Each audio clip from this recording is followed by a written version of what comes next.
Dr. Mel, and this is Dr. Mel's message. Today's author, let me say, is a little bit out there, like Edgar Allan Poe. Oh yes, just in time for Halloween, I have a fabulous short story collection for you.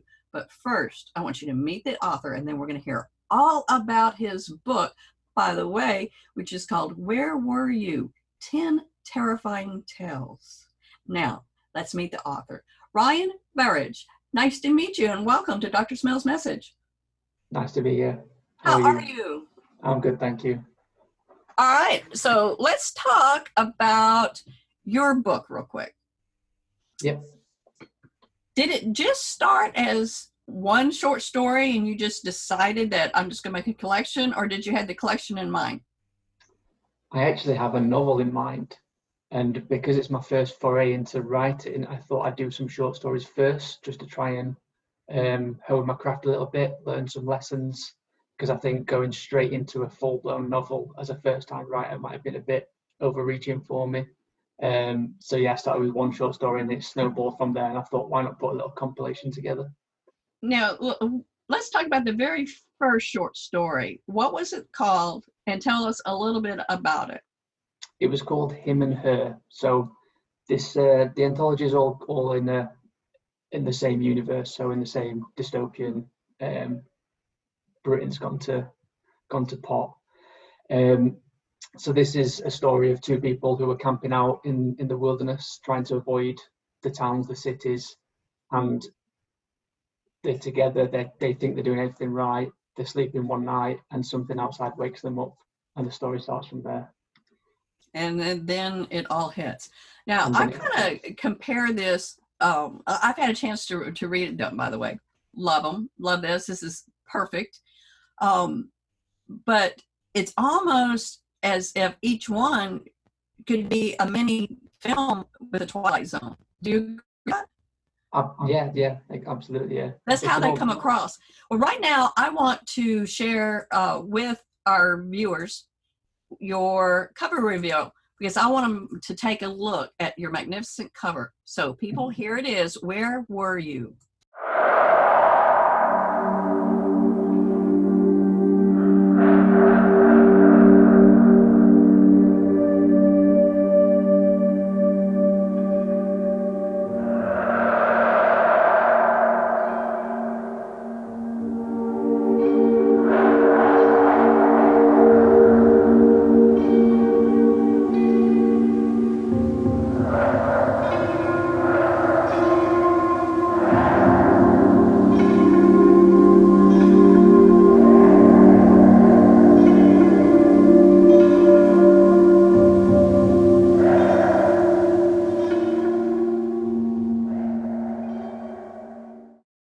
Now, let's talk about those eyes. What is up with that? Well, for the cover, I didn't want it to be so in your face. I didn't want it to be cheesy, and I just thought it wanted to be creepy. So I tried to pick some evil eyes, something that was piercing, something that looked into your soul. Oh yeah, look, I got chills right now, and I'm looking at it on my other screen. I'm just like, oh, it's really big in my face right now. But no, that says it all. But why? Where were you? So I have this weird thing. So bear with me. So when I'm out and about, if I'm walking the dog, if I'm on holiday, for no reason that I can think of, something pops into my head, like what would happen if zombies started attacking right this second. And it's been like it all my life. I think I've got quite a hyperactive imagination.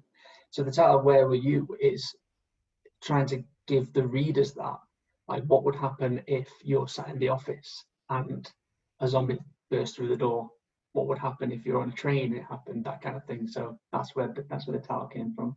Well, it kind of makes sense to me now because I'm much older than you are, obviously, but at my age, we can ask each other, where were you when you watched the Neil Armstrong land on the moon? I can tell you exactly where I was. I was in my living room around our haphazard, whatever kind of television that was back then. And I was so upset because they interrupted the Brady Bunch to make us watch the moon landing. And I was a little girl, okay? So think about that. But I know where I was. I know where I was when JFK was assassinated. I know where I was when the Space Shuttle Challenger blew up with a teacher with Krista McCaleb on it. I happened to actually be at one of NASA's branches on a field trip with several of my students. I was a principal at the time. So I can identify with you right now. Where were you? So now, it almost knowing what I've read, because I've read the book, knowing now, I'm going to go, oh man, if that really did happen, where would I have been in my life? Yeah. So kudos to you on that one. Thank you. Out of all of your stories that are in this particular collection, what's your favorite one? There's one called Paradise. It's the only one that's not set in Britain, but because I've travelled, I've been to the island that the book's based on. I know a lot about the island, and I actually thought while I was there what would happen. So that's probably the closest story that I've written that's I actually thought about 2 or 3 years ago.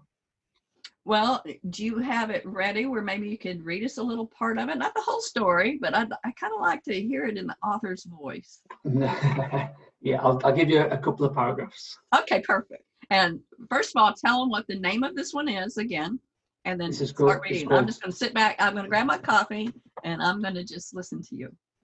So this one's called Paradise. So it's based on an island in Indonesia, and it's centered around 4 people, 2 youngish adults males and 2 youngish adult females.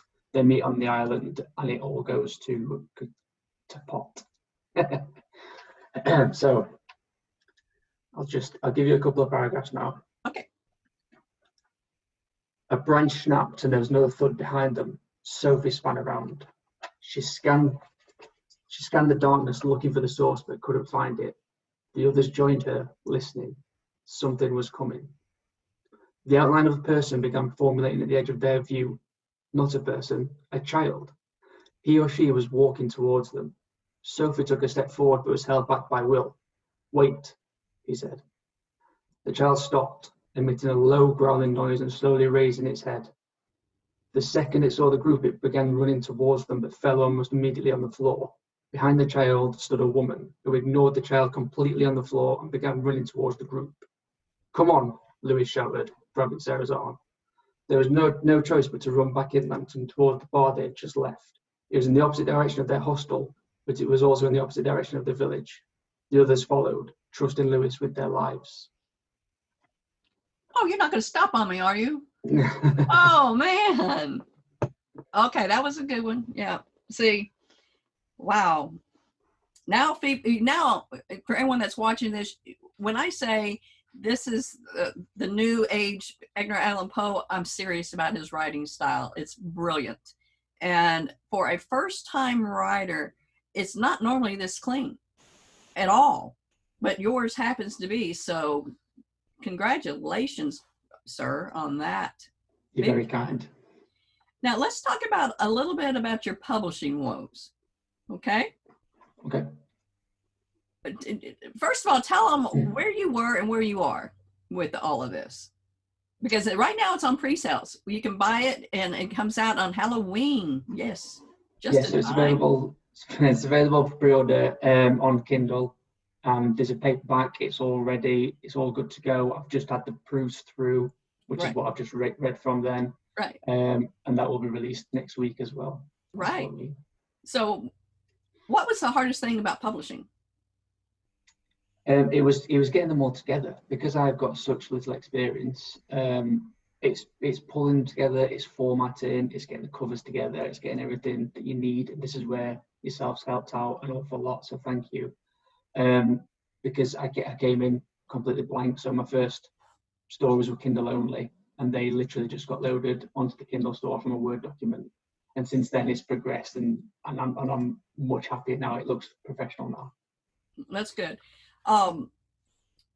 Knowing now, what would you have done differently?